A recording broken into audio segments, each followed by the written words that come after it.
शतरुद्र संहिता।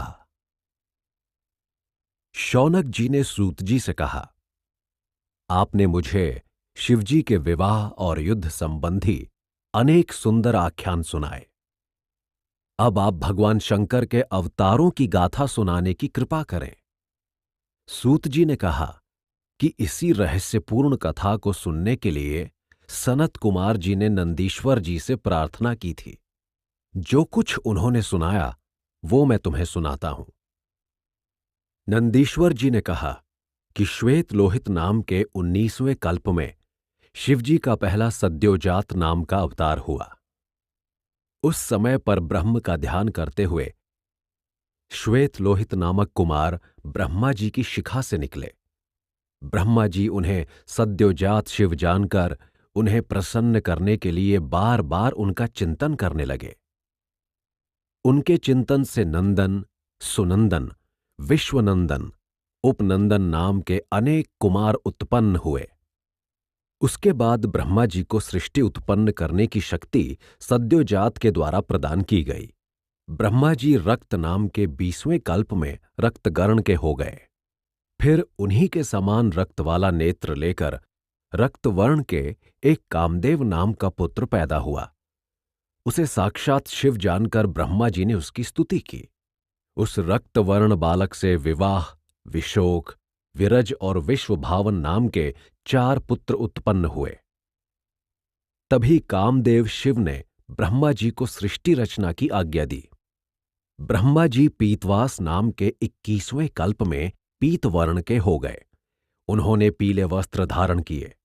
जब उन्होंने एक पुत्र की कामना की तो बहुत बड़ी भुजाओं वाला महातेजस्वी तत्पुरुष नाम का एक कुमार पैदा हुआ।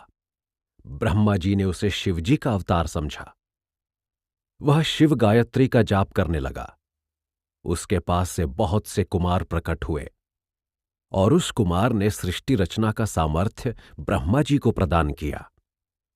इसके बाद शिव नाम के 22वें कल्प में ब्रह्मा जी ने पुत्र की कामना से तप किया और एक काले वर्ण का अत्यंत तेजस्वी अघोर बालक पैदा हुआ। ब्रह्मा जी ने उसकी भी बहुत स्तुति की और उस बालक के पास से कृष्ण, कृष्ण रूप, कृष्ण शिख और कृष्ण कंठधारी 4 महात्मा उत्पन्न हुए। उन्होंने ब्रह्मा जी को सृष्टि की रचना के लिए अद्भुत घोर नामक योग दिया। विश्वरूप नाम के 23वें कल्प में ब्रह्मा जी के चिंतन से सरस्वती का आविर्भाव हुआ और उसी रूप में ईशान नाम के बालक का प्रादुर्भाव हुआ। फिर उस ईश्वर रूप से अपनी शक्ति से मुंडी, जटी, शिखंडी और अर्धमंडी 4 बालकों की उत्पत्ति हुई। उन्होंने सृष्टि उत्पन्न करने के लिए ब्रह्मा जी को आदेश दिया। सनत कुमार जी के अनुरोध पर नंदीश्वर ने शिवजी की अष्टमूर्तियों का भी परिचय दिया और यह भी बताया अष्टमूर्तियां किन विशिष्टताओं के कारण विश्वविख्यात हैं। शर्व। भगवान शंकर विश्वंभर रूप में चराचर विश्व को पृथ्वी रूप से धारण करने के कारण सर्व अथवा शर्व कहलाते हैं। भव। विश्व को जलमय रूप और जगत को संजीवन देने वाला जलमय रूप ही भव कहलाता है। उग्र। जगत को बाहर और भीतर रहकर उसे स्पंदित करने वाला शिव का उग्र रूप ही उग्र कहलाता है। भीम। शिवजी जब सबको अवकाश देने वाले नृपों के समूह के भेदक रूप में सर्वव्यापक और आकाशात्मक होते हैं तो भीम कहलाते हैं। पशुपति। संपूर्ण आत्माओं के अधिष्ठाता और सारे क्षेत्रवासी पशुओं को काटने वाले शिव को पशुपति कहा जाता है। ईशान। आकाश में सूर्य रूप में व्याप्त संपूर्ण संसार में प्रकाश करने वाला शिव रूप ईशान कहलाता है। महादेव। रात्रि में चंद्रमा रूप से धरती पर अमृत वर्षा करता हुआ जगत को प्रकाश और तृप्ति देता हुआ शिवजी का मोहक रूप महादेव कहलाता है। रुद्र। जीवात्मा रूप ही रुद्र है। जिस प्रकार वृक्ष के मूल में जल सींचने से वृक्ष के पत्र, पुष्प, फल आदि सभी हरे भरे हो जाते हैं। इसी प्रकार जगत के मूल शिवजी का पूजन अर्चन करने से मनुष्य को संपूर्ण पदार्थ अत्यंत सरलता से प्राप्त हो जाते हैं। भगवान शिवजी के द्वारा ब्रह्मा जी की इच्छा पूरी करने के लिए अर्धनारीश्वर रूप को धारण करने वाला इतिहास बताते हुए नंदीश्वर ने कहा कि हे सनत कुमार जी, जब ब्रह्मा जी अपनी मानसी सृष्टि के न बढ़ने के कारण बहुत चिंतित हो उठे तो आकाशवाणी हुई कि सृष्टि का विस्तार तो मैथुन की प्रक्रिया से होगा। लेकिन उस समय भगवान शंकर ने नारी रूप को उत्पन्न ही नहीं किया था, इसलिए ब्रह्मा जी ने नारी रूप के लिए घोर तप किया। शिवजी इससे प्रसन्न हुए और उन्होंने अर्धनारीश्वर, आधा पुरुष और आधा स्त्री का शरीर धारण किया। ब्रह्मा जी ने अपनी मनोकामना भगवान शंकर के सामने व्यक्त की तो भगवान शंकर ने अपनी स्त्री शिवा रूप को अपने से अलग कर दिया। ब्रह्मा जी ने इस प्रकार शिवजी की शक्ति को उनसे पृथक हुआ देखकर उस शक्ति की स्तुति की और कहा कि सृष्टि की रचना में उन्हें बहुत कठिनता अनुभव हो रही है। ब्रह्मा जी ने भगवती से प्रार्थना की कि वे मैथुनी सृष्टि की रचना में सफलता दिलाने के लिए नारी कुल को प्रकट करें। ब्रह्मा जी की बात सुनकर शक्ति ने अपनी भौहों के बीच से एक दूसरी नारी रूप शक्ति को उत्पन्न करके ब्रह्मा जी को दे दिया। शिवजी ने ब्रह्मा जी के तप पर प्रसन्न होकर भगवती से यह अनुरोध किया तो शक्ति ने बताया कि वह दक्ष के घर जन्म लेगी और उनकी मैथुनी सृष्टि की इच्छा पूरी करेगी। यह कह शिवा अंतर्ध्यान हो गई। नंदीश्वर जी ने सनत कुमार की जिज्ञासा पर ध्यान रखते हुए उन्हें अपने जन्म का वृत्तांत सुनाया। वे बोले, मेरे पिता शिलाद ऋषि ने पुत्र की कामना से बहुत दिनों तक तप किया। उनके तप से प्रसन्न होकर इंद्र ने उनसे वर मांगने के लिए कहा। इंद्र के कहने पर मेरे पिता शिलाद ने अयोनिज और मृत्युहीन पुत्र देने का वरदान मांगा। इस पर इंद्र ने कहा कि ऐसा वर देने की क्षमता केवल शिवजी में है। इंद्र की बात सुनकर शिलाद जी ने शिवजी की पूजा शुरू कर दी। इस पर भगवान शिव ने उन्हें अयोनिज और मृत्युहीन पुत्र प्राप्त करने का वरदान प्रसन्नतापूर्वक दे दिया। शिलाद मुनि घर आए और उनकी यज्ञ की अग्नि से मैं प्रकट हुआ। मुझ त्रिनेत्रधारी, चतुर्भुज और जटा मुकुटधारी को पुत्र रूप में पाकर मेरे पिता बहुत प्रसन्न हुए। मेरे पैदा होने से आनंदित होकर उन्होंने मेरा नाम नंदी रख दिया। अपने पिता की कुटिया में जाकर मैंने साधारण बालक का रूप धारण किया। जब मैं 7 वर्ष का हो गया तब मित्रा वरुण मुझे देखने के लिए आए और इस बात पर आश्चर्य प्रकट करने लगे कि मैंने इतनी छोटी आयु में इतना ज्ञान प्राप्त कर लिया। उन्होंने मेरे पिता को बताया कि मेरी 1 वर्ष की आयु शेष बची है। इससे मेरे पिता बहुत दुखी और चिंतित हुए, किंतु मैंने अपने पिता को आश्वासन दिया कि मैं भगवान शंकर की स्तुति से मृत्यु जीत लूंगा, और यह कहकर मैंने तप करने के लिए महावन की ओर प्रयाण किया। महावन में जाकर मैंने भगवान शिव को प्रसन्न करने के लिए अत्यंत कठोर तप किया और उस तप से प्रसन्न होकर पार्वती सहित भगवान शंकर मेरे सामने प्रकट हुए। मैंने उन्हें प्रणाम करके फिर से उनकी स्तुति प्रारंभ की और वे मेरी स्तुति से प्रसन्न हुए। तब उन्होंने बताया कि मित्रा वरुण को तो स्वयं भगवान शंकर ने भेजा था, नहीं तो मैं उनका अजर अमर पुत्र हूं। भगवान शंकर ने मुझे अपने गणों का अधिपति बताया। जैसे ही शिवजी ने कृपापूर्वक अपने गले से एक माला निकालकर मेरे गले में डाल दी, मैं तत्काल रुद्र रूप शिव बन गया। शिवजी ने मुझे अपने साथ चिरकाल तक रखने का वर प्रदान किया। समय आने पर मरुत की अत्यंत रूपवती सुयशा नाम की कन्या से मेरा विवाह करा दिया। हम दोनों पति पत्नी को भगवती पार्वती ने अपने चरणों की भक्ति प्रदान की और हम उन्हीं के पास रहकर उनका गुणगान करने लगे। नंदीश्वर जी ने भगवान शंकर के संपूर्ण रूप भैरव जी की उत्पत्ति की कथा सुनाई। वे सनत कुमार जी से बोले कि अनेक लोग ऐसे हैं जो शंकर जी की महिमा को नहीं समझते और भैरव को उनका प्रतिरूप नहीं मानते। वास्तव में भैरव भगवान शंकर के ही प्रतिरूप हैं। शिवजी की माया अगम्य है। इस अगम्य माया के संबंध में उसकी वास्तविकता का परिचय कराते हुए मैं तुम्हें एक पुराना कथानक सुनाता हूं। एक बार ब्रह्मा जी सुमेरु पर्वत पर बैठे हुए थे। देवता उनके पास आए और उनसे अनुरोध किया कि वे अविनाशी तत्व के विषय में कुछ बताएं। ब्रह्मा जी उस समय शिवजी की माया से मोहित थे। इस कारण उस तत्व को न जानते हुए भी वे कहने लगे कि एकमात्र मैं ही संसार को उत्पन्न करने वाला हूं। मैं अनादि भोक्ता अज हूं। एकमात्र ईश्वर निरंजन और ब्रह्म हूं। मैं ही सर्वातीत पूर्ण ब्रह्म हूं। वहां विष्णु भी मुनियों की मंडली में विद्यमान थे। उन्होंने ब्रह्मा जी को समझाया कि तुम मेरी आज्ञा से ही सृष्टि के रचयिता बने हो। मेरा अनादर करके तुम किस प्रकार अपने आप को प्रभु सिद्ध कर सकते हो। तब ब्रह्मा और विष्णु अलग अलग रूप से अपना प्रभुत्व स्थापित करने लगे। जब विष्णु और ब्रह्मा अपना अपना प्रभुत्व स्थापित करने लगे तो यह निर्णय हुआ कि वेदों से पूछा जाए। चारों वेद मूर्ति धारण करके अपना अपना मत प्रकट करने के लिए आए। ऋग्वेद ने अपना मत प्रकट करते हुए कहा कि जिसके भीतर संपूर्ण भूत निहित है और जिससे सब कुछ संचालित होता है वह परम तत्व रुद्र ही है। यजुर्वेद ने कहा कि हम वेद भी जिसके द्वारा प्रमाणित होते हैं और जो ईश्वर के संपूर्ण यज्ञों तथा योगों से भजन किया जाता है वह शिव ही है।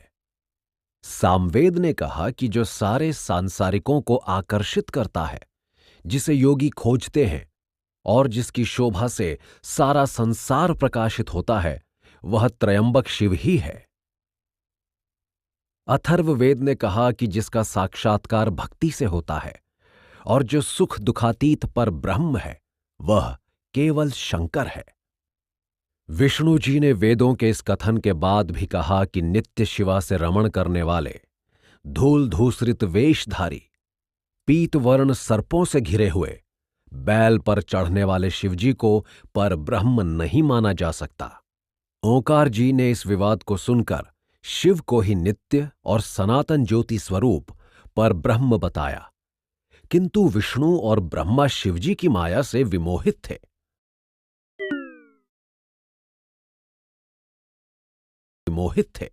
अतः उनका मत नहीं बदला। उसी समय दोनों के बीच एक ऐसी विशाल ज्योति प्रकट हुई जिससे ब्रह्मा का पंचम सिर जलने लगा। थोड़ी देर में ही त्रिशूल धारण करने वाले नील लोहित वहां प्रकट हुए और ब्रह्मा अज्ञान के वशीभूत होकर उन्हें अपना पुत्र बताकर अपनी शरण में आने के लिए कहने लगे। ब्रह्मा जी की गर्वपूर्ण बातों को सुनकर शिवजी क्रोधित हुए और उन्होंने उसी समय भैरव को उत्पन्न किया तथा उसे ब्रह्मा पर शासन करने का आदेश दिया। शिवजी ने भैरव के भीषण होने के कारण तथा काल को भी भयभीत करने वाले उस काल भैरव को, जो भक्तों के पापों का नाश करने वाला था, उसे पाप भक्षक नाम देकर काशी का राजा बना दिया। इसके बाद काल भैरव ने ब्रह्मा का पंचम सिर अपनी उंगलियों के नाखूनों के अग्रभाग से काट दिया। इस पर ब्रह्मा शतरुद्री पाठ करने लगे। ब्रह्मा और विष्णु को सत्य का ज्ञान हो गया और वे शिवजी की महिमा का गान करने लगे। इससे प्रसन्न होकर शिवजी ने उन दोनों को अभयदान दिया और भैरव से कहा कि तुम ब्रह्मा के कपाल को धारण करके भिक्षा मांगते हुए वाराणसी चले जाओ। वहां के प्रभाव से तुम ब्रह्म हत्या के पाप से मुक्त हो जाओगे। भैरव जी शिवजी की आज्ञा से हाथ में कपाल लेकर काशी की ओर चलने लगे तो ब्रह्म हत्या भी उनके पीछे पीछे गई। विष्णु जी ने उनकी स्तुति की और माया से मोहित ना होने का वरदान मांगा। जब विष्णु ने ब्रह्म हत्या को भैरव का पीछा ना करने के लिए कहा तो उसने बताया कि वह तो अपने को पवित्र और मुक्त करने के लिए उनके पीछे जा रही है। जैसे ही भैरव काशी पहुंचे तो उनके हाथ से चिपटा कपाल पृथ्वी पर गिर पड़ा और तब से उस स्थान का नाम कपाल मोचन तीर्थ पड़ा। इस तीर्थ में आकर जो व्यक्ति विधि पूर्वक पिंडदान और देवों का तर्पण करता है वह ब्रह्म हत्या के पाप से मुक्त हो जाता है। शिवजी के चरित्र को सुनते हुए और सनत कुमार जी की श्रद्धा भावना को देखते हुए नंदीश्वर जी ने उनके और कई अवतारों के विषय में बताया। इन अवतारों की संख्या अनेक है, किंतु 21 प्रमुख हैं। शरभ अवतार। विष्णु जी का क्रोध नृसिंह रूप धारण कर हिरण्यकशिपु का वध करने के बाद भी जब शांत नहीं हुआ तो देवों के अनुरोध पर प्रहलाद ने नृसिंह भगवान की स्तुति करके उन्हें शांत करने की कोशिश की। फिर भी उन्हें सफलता नहीं मिली। तब देवता भगवान शंकर की शरण में आए और भगवान शंकर ने वह दायित्व अपने ऊपर लिया कि वे नृसिंह की ज्वाला को शांत कर देंगे। शिवजी ने प्रलयंकारी भैरव रूप वीरभद्र का शांत वेश धारण कर नृसिंह जी के पास जाकर उन्हें समझाने का प्रयास किया। वीरभद्र ने जाकर उनसे कहा कि वह आदि देव भगवान शंकर के अनुरोध पर उनका क्रोध शांत करने के उद्देश्य से यह रूप धारण करके आया है। उसने कहा कि आपने जिस काम के लिए यह रूप धारण किया था वह संपन्न हो गया, अतः अब आप सामान्य हो जाइए। नृसिंह ने यह सुनकर भी अपने को समस्त शक्तियों का प्रवर्तक बताया और वीरभद्र के वचनों की उपेक्षा की। वीरभद्र के बार बार समझाने पर भी विष्णु ने अपना क्रोध नहीं छोड़ा। इस पर शिवजी के कठिन तेज से शरभ रूप प्रकट हुआ और उसने नृसिंह को अपनी भुजाओं में इस प्रकार जकड़ लिया कि वह व्याकुल हो गए। शरभ नृसिंह को उठाकर कैलाश पर ले आया और वृषभ के नीचे डाल दिया। उसने नृसिंह के सारे अवयवों को अपने में विलय कर लिया। इससे देवताओं का भय दूर हुआ और वे शंकर की स्तुति करने लगे। गृहपति अवतार। नर्वपुर नाम का एक स्मरणीय नगर नर्मदा नदी के किनारे स्थित था। उसमें शिवजी का भक्त वैश्वानर मुनि रहता था। उसने अपनी पतिव्रता स्त्री की सेवा से प्रसन्न होकर एक वरदान मांगने के लिए कहा। तब उसने कहा था कि मैं महादेव को पुत्र रूप में चाहती हूं। यह सुनकर विश्वानर मुनि ने पत्नी की इच्छा पूरी करने के लिए वीरेश्वर लिंग की काशी में आकर विधिपूर्वक पूजा की। शिवजी प्रसन्न हुए और उन्होंने मुनि को दर्शन दिए तथा उसकी प्रार्थना स्वीकार कर ली। मुनि प्रसन्न होकर अपने घर आया। थोड़े समय बाद उसकी पत्नी ने एक पुत्र रत्न को जन्म दिया। उसका नाम गृहपति रखा गया। वह इतना तेजस्वी था कि तीनों लोकों में उसका नाम हो गया। नारद जी ने एक बार आकर उस दिव्य बालक के उज्ज्वल भविष्य की घोषणा की और बताया कि 12 वर्ष की आयु होने पर इस बालक को आग और बिजली का भय रहेगा। इससे माता पिता चिंतित हुए, लेकिन शिवजी की महिमा के कारण वे आश्वस्त हो गए। इधर गृहपति ने काशी में जाकर विश्वेश्वर लिंग की पूजा की। इंद्र उसके तप से प्रसन्न हुए और उससे वर मांगने के लिए कहा, लेकिन बालक ने शिवजी के अलावा और किसी से कुछ भी न मांगने की इच्छा व्यक्त की। तब क्रोधित होकर इंद्र ने उस पर वज्र से प्रहार किया। बालक मूर्छित हो गया। शिवजी ने अपने हाथ के स्पर्श से उसे सचेत किया और कहा कि उसे कोई चिंता नहीं करनी चाहिए, क्योंकि शिवजी ने ही उसकी परीक्षा लेने के लिए इंद्र को भेजा था।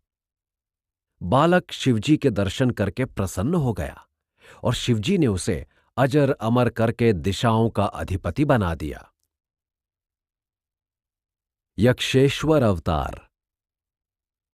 देवताओं के मिथ्याभिमान और औद्धत्य को दूर करने के लिए शिवजी ने यक्षेश्वर अवतार धारण किया। पुराने समय की बात है, देवों और दैत्यों ने मिलकर समुद्र का मंथन किया। उसमें से जब विष निकला तो ब्रह्मा आदि के साथ सभी देवता बहुत चिंतित हुए और शिवजी की सेवा में उपस्थित हुए। भगवान शंकर ने देवताओं पर कृपा की और विषपान करना स्वीकार किया। विषपान से उनका गला नीला पड़ गया और वे नीलकंठ महादेव कहे जाने लगे। समुद्र मंथन में और रत्नों के साथ अमृत का आविर्भाव भी हुआ, जिसके लिए देवताओं और दैत्यों में बहुत संघर्ष हुआ। राहु के भय से पीड़ित होकर चंद्रमा भागे और तब शिवजी ने उन्हें अपने सिर पर धारण किया। इससे उनका नाम चंद्रशेखर पड़ा। अमृत पान करने से देवताओं को मद हो आया और वे अपने आप को अजेय समझने लगे तथा अपने बल की प्रशंसा करने लगे। उनके घमंड को नष्ट करने के लिए शिवजी ने यक्ष का रूप धारण किया और उनके सामने आकर उनसे बात करने लगे। जब देवताओं ने उनके सामने अपने बल की प्रशंसा की तो शिवजी ने एक तिनका उनके आगे रख दिया और कहा कि तुम इस तिनके को काटो। देवताओं ने अपनी पूरी शक्ति से तिनके को काटना चाहा, किंतु उन्हें सफलता नहीं मिली। उन्हें बहुत आश्चर्य हुआ, किंतु तभी आकाशवाणी हुई जिसमें कहा गया कि यह यक्ष भगवान शंकर ही हैं। देवताओं ने यह सुना तो वह सचेत हो गए और अपने अपराध की क्षमा मांगते हुए उन्होंने शिवजी की आराधना की। तब महादेव जी ने देवताओं को ज्ञान दिया और अंतर्ध्यान हो गए। एकादश रुद्र अवतार। पुराने समय में जब इंद्र अमरावती छोड़कर भाग गए तब उनके शिवभक्त पिया कश्यप को बड़ा दुख हुआ। उन्होंने काशीपुरी में जाकर शिवलिंग की स्थापना की और विश्वेश्वर महादेव का विधिपूर्वक पूजन करके अपने तप से प्रसन्न किया।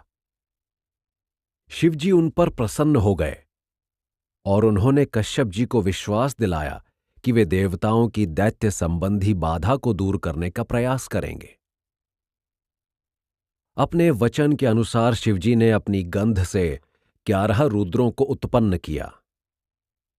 इनके नाम इस प्रकार हैं: कपाली, पिंगल, भीम, विरूपाक्ष, शास्त्र, विलोहित, अधिपाद्य, अहिर्बुधन्य, शंभु, चंड तथा भव। इनके जन्म लेने के बाद इनके द्वारा शिवजी ने दैत्यों का विनाश करवाया और देवताओं को उनकी अलकापुरी वापस दिला दी। दुर्वासा अवतार।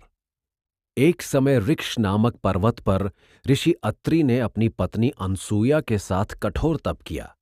उनके तप से ब्रह्मा, विष्णु और महेश तीनों प्रसन्न हुए और उन्हें एक एक पुत्र उत्पन्न होने का वर दिया।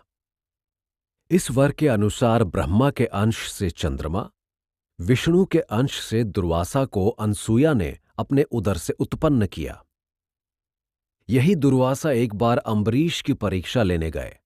अम्बरीश ने द्वादशी तिथि के आने पर अतिथि के रूप में आए और नहाने गए हुए दुर्वासा के लौटने की प्रतीक्षा किए बिना पारायण कर लिया।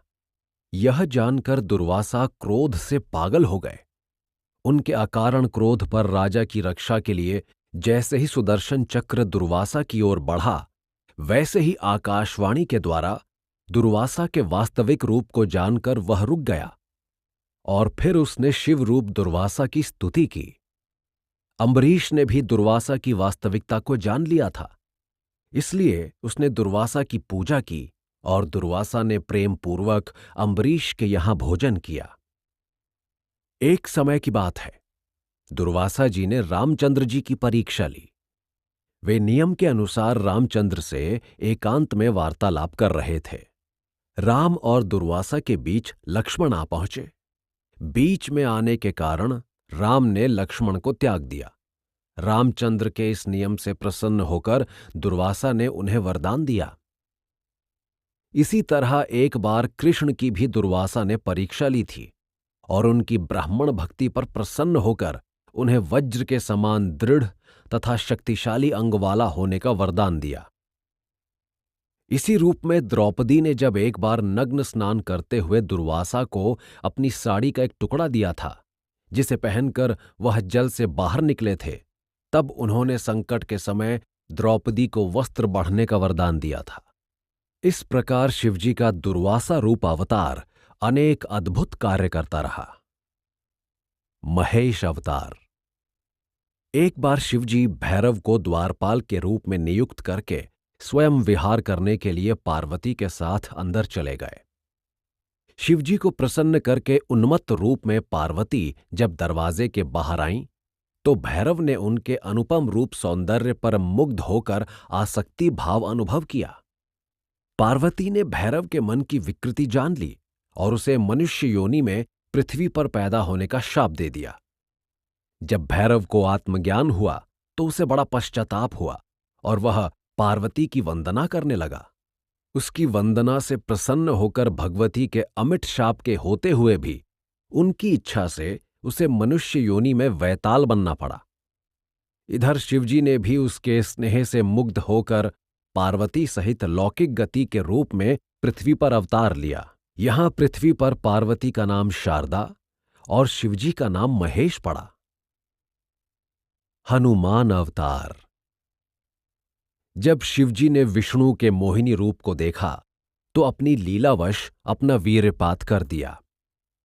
तब सप्त ऋषियों ने उसे कुछ पत्तों पर स्थापित कर गौतम की पुत्री अंजनी के गर्भ में प्रवेश कराया। इससे प्रवर पराक्रमी और तेजस्वी हनुमान जी उत्पन्न हुए।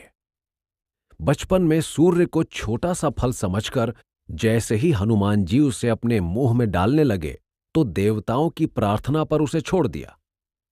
हनुमान जी ने सारी विद्याओं का अध्ययन किया और सुग्रीव के मंत्री बन गए, जो अपनी पत्नी के वियोग से व्याकुल होकर ऋष्यमूक पर्वत पर रहता था। इन्हीं हनुमान जी ने पत्नी के वियोग में भटकते हुए श्री रामचंद्र जी की सुग्रीव से मित्रता कराई और वह सती सीता की खोज में समुद्र पार कर लंका गए। वहां उन्होंने अद्भुत पराक्रम दिखाया। उन्होंने राक्षसों का वध किया, लंका को जला दिया और सीता जी को सुरक्षा का दृढ़ आश्वासन देकर राम के पास लौट आए।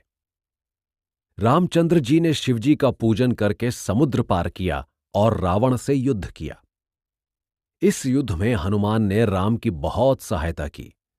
जब लक्ष्मण मूर्छित हो गए तो हनुमान ने ही संजीवनी बूटी लाकर उन्हें सचेत किया और अहिरावण को मारकर लक्ष्मण सहित राम को बंधन से मुक्त किया। हनुमान ने ही राम का संकट नष्ट करके राम और सीता का मिलन कराया। वृषभ अवतार। पुराकाल में देवता और दैत्य मृत्यु, बुढ़ापा और रोग से चिंतित होकर शिवजी की शरण में आए। तब उन्होंने देवता और दैत्यों को यह परामर्श दिया कि वासुकी को रस्सी बनाकर क्षीर सागर का मंथन करें और मंदराचल पर्वत को मथानी बनाएं। शिवजी की सहायता से देवता और दैत्य दोनों अपने इस काम में सफल हुए। समुद्र मंथन में 14 रत्न प्राप्त हुए। लक्ष्मी, चंद्रमा, पारिजात, शंख, कामधेनु, कौत्सुभमणि, अमृत, धन्वंतरी, उच्चैश्रवा, मदिरा, विष, शार्ग, कल्पवृक्ष और ऐरावत। इन रत्नों का देवता और दैत्यों ने यथारूप वर्ण किया। दैत्यों ने बलपूर्वक देवताओं से अमृत कलश छीन लिया और अपने अधिकार में कर लिया। जब देवता पराजित हो गए तो उन्होंने शिवजी से प्रार्थना की। तब शिवजी की आज्ञा से विष्णु ने मोहिनी का रूप धारण करके दैत्यों से अमृत छीनकर देवताओं को पिलाया। इस पर दैत्यों ने बहुत उत्पात मचाया, किंतु विष्णु के द्वारा देवताओं की रक्षा हुई। कुछ दैत्य अपनी रक्षा के लिए पाताल लोक में चले गए। विष्णु ने वहां भी उनका पीछा किया। वहां उन्होंने देखा अनेक चंद्रमुखी स्त्रियां विद्यमान हैं। विष्णु जी ने उन सब के साथ रमण करके युद्ध में कुशल अनेक पुत्र उत्पन्न किए। इन पुत्रों ने पृथ्वी पर बहुत उत्पात मचाया। इनके उत्पात से परेशान होकर मुनि लोग ब्रह्मा जी को साथ लेकर शिवजी के पास गए और उनसे प्रार्थना की। ब्रह्मा और मुनियों की प्रार्थना पर शिवजी ने वृषभ का रूप धारण करके पाताल के विवर में प्रवेश किया।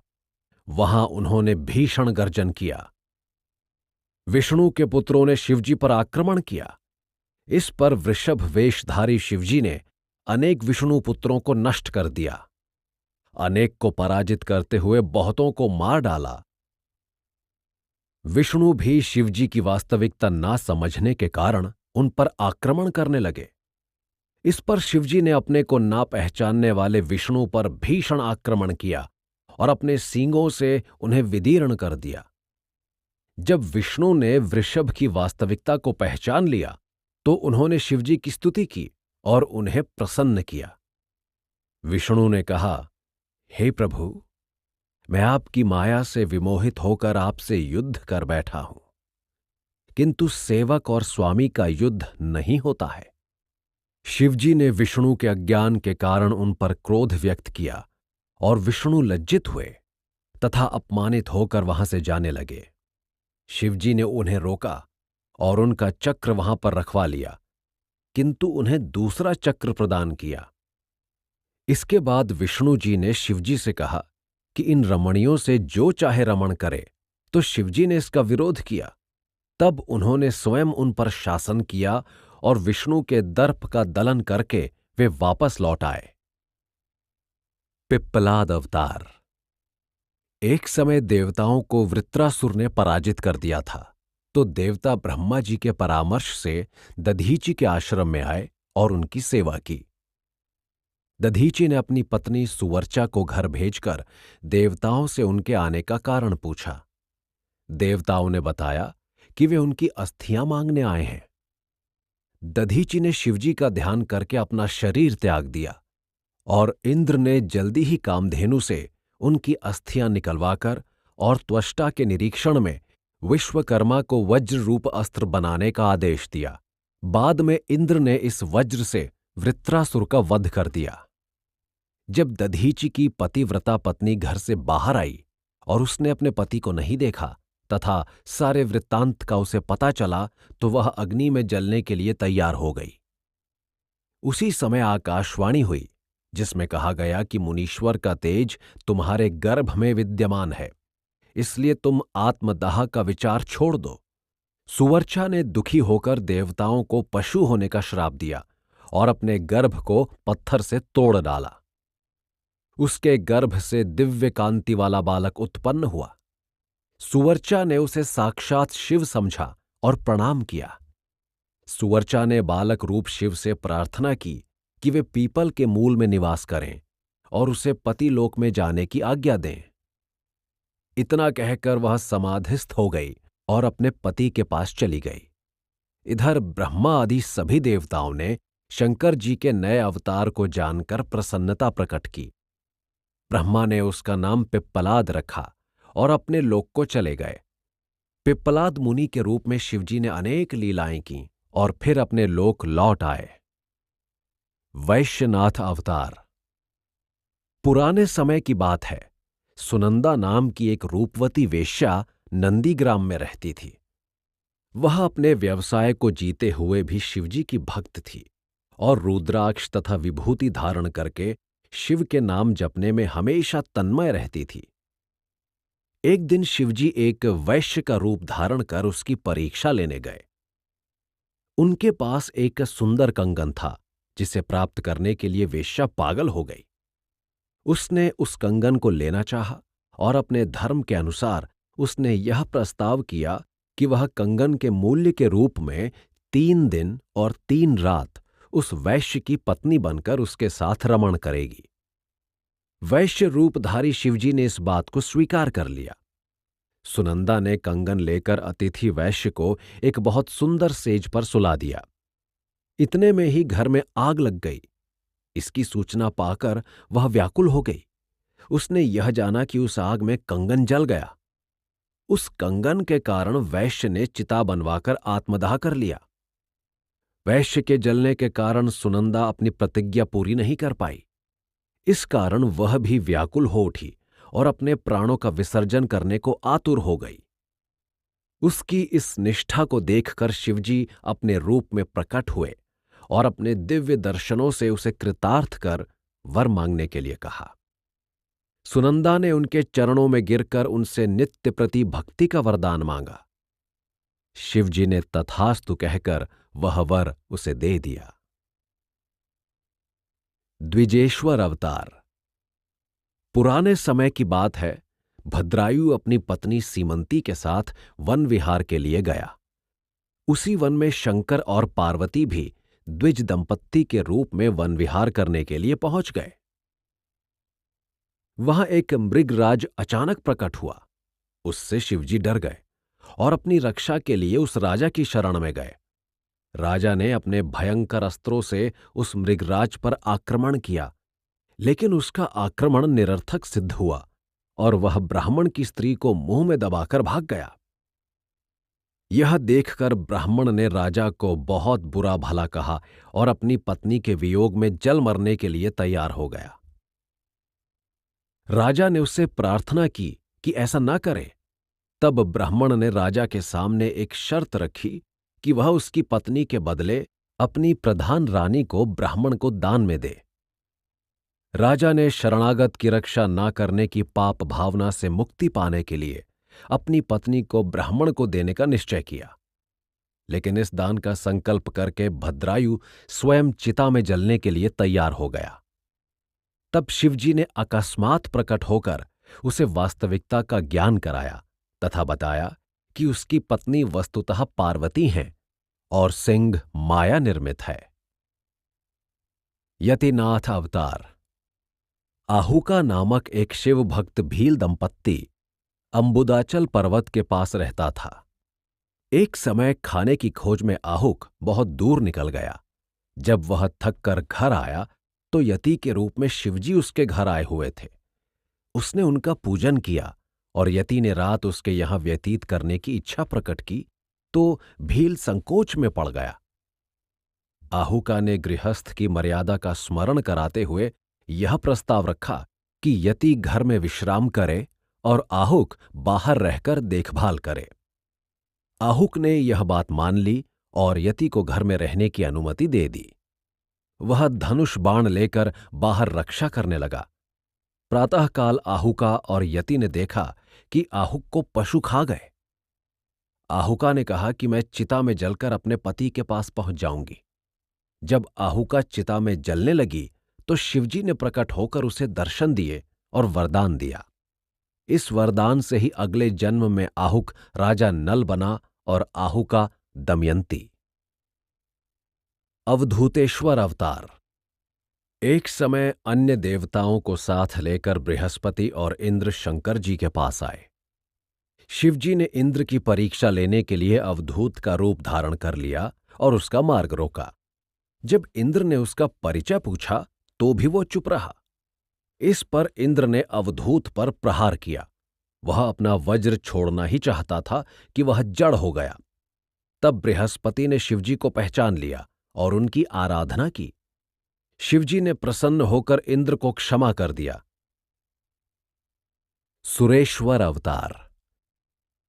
व्याघ्रपाद का पुत्र उपमनु अपने मामा के यहां रहता था।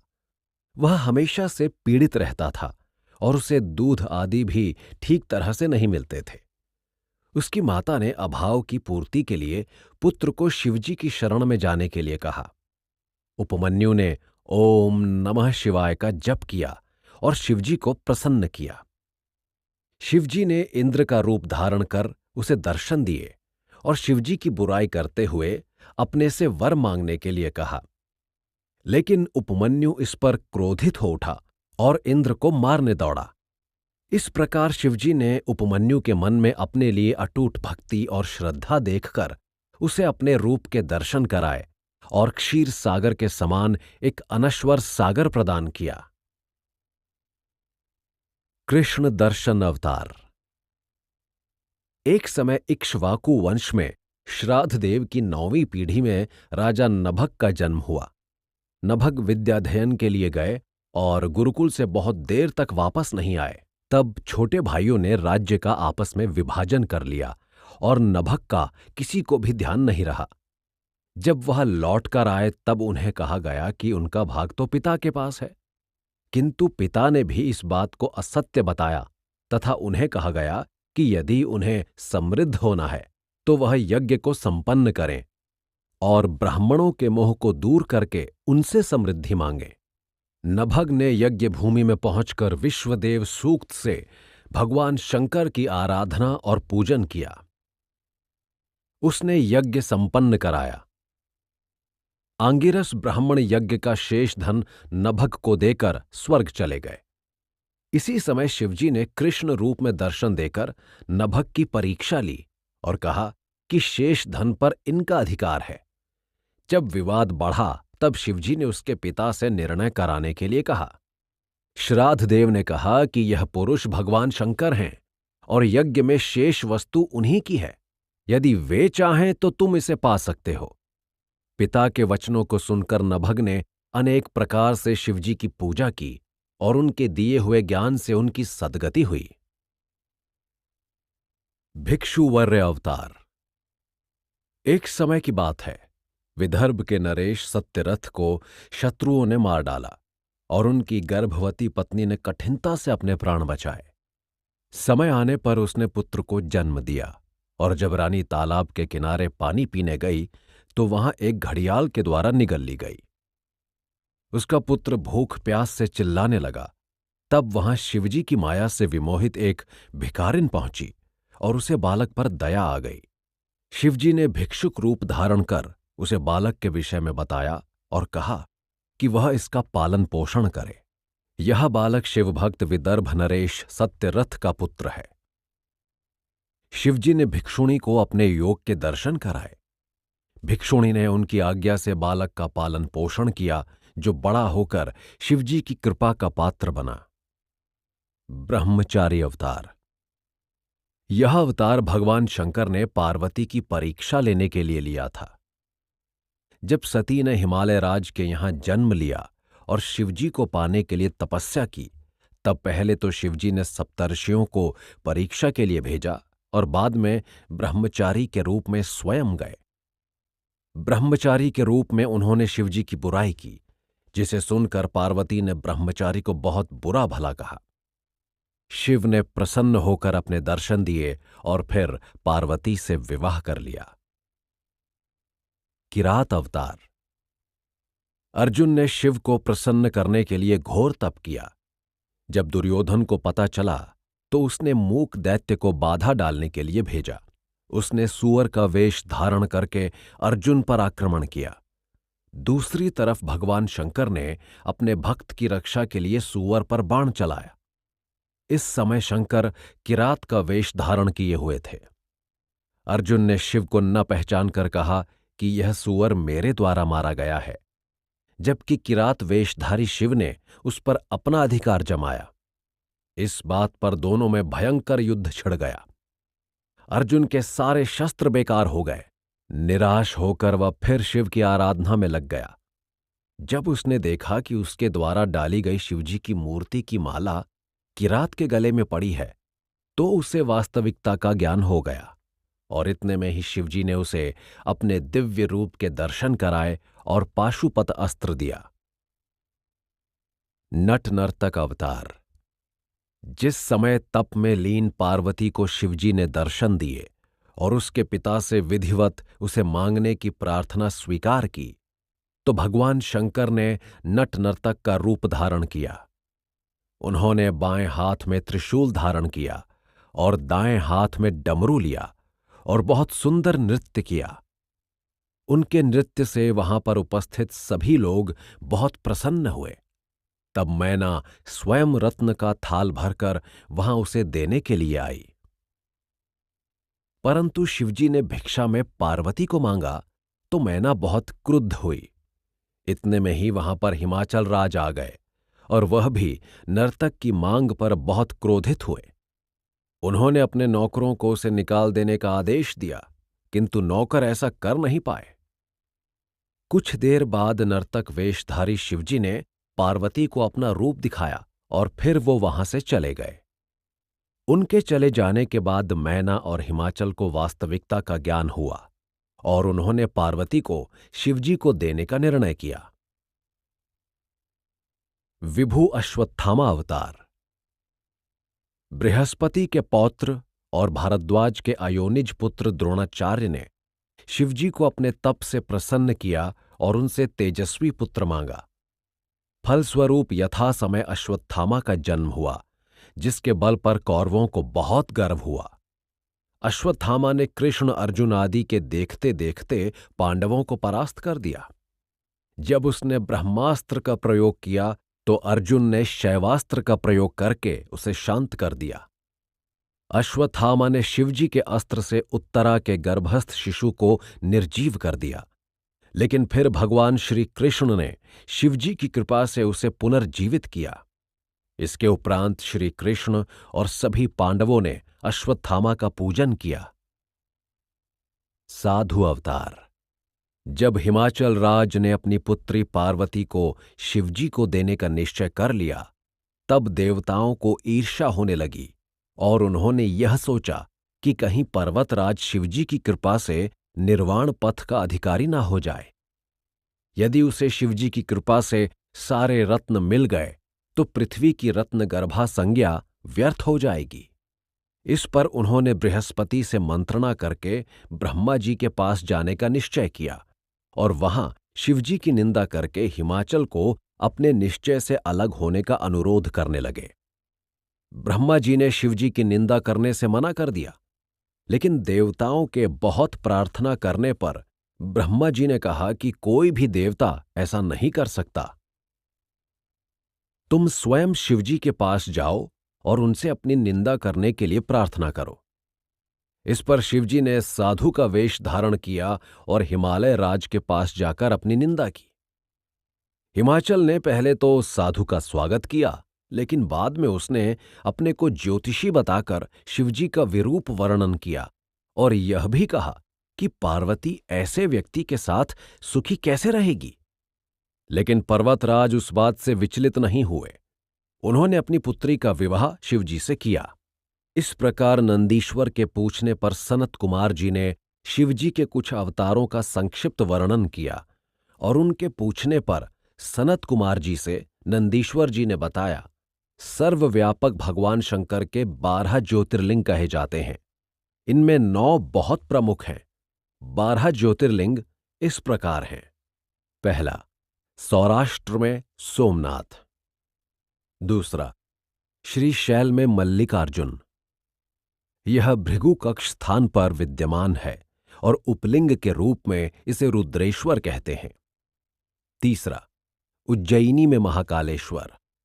यह नर्मदा तट पर स्थित है और इसका उपलिंग दुग्धेश कहा जाता है। चौथा, विंध्याचल में ओंकारेश्वर। यह बिंदु सरोवर पर स्थित है और कर्दमेश इसका उपलिंग है। पांचवा, हिमालय पर्वत पर केदारनाथ।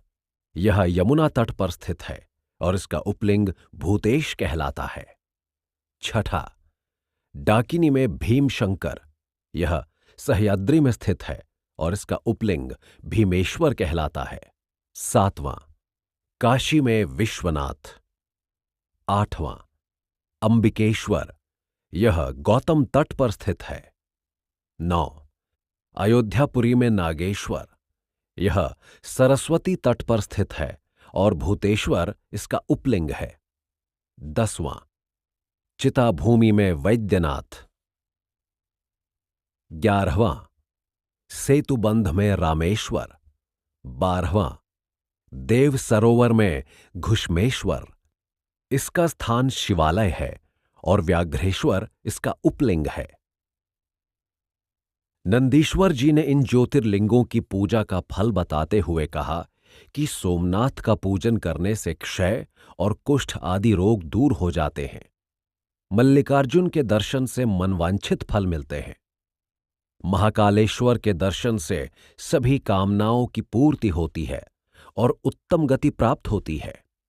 ओंकार लिंग भक्तों को वांछित फल देता है। केदारेश्वर ज्योतिर्लिंग नर नारायण भूत हैं और अभीष्ट फल देने वाला है।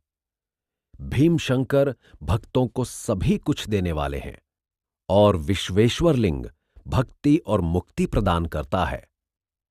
काशी विश्वनाथ के पूजक कर्म बंधन से मुक्त होकर मोक्ष के भागी बनते हैं और इसी प्रकार अंबिकेश्वर के दर्शन से कामनाओं की पूर्ति होती है।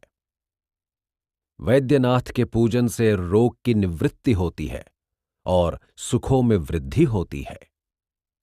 नागेश ज्योतिर्लिंग से पाप नष्ट होते हैं। रामेश्वर मुक्ति के प्रदाता हैं। वे सभी भक्तों की कामनाओं को पूरा करते हैं और घुश्मेश्वर इस संसार के सुखों को प्राप्त कराते हैं।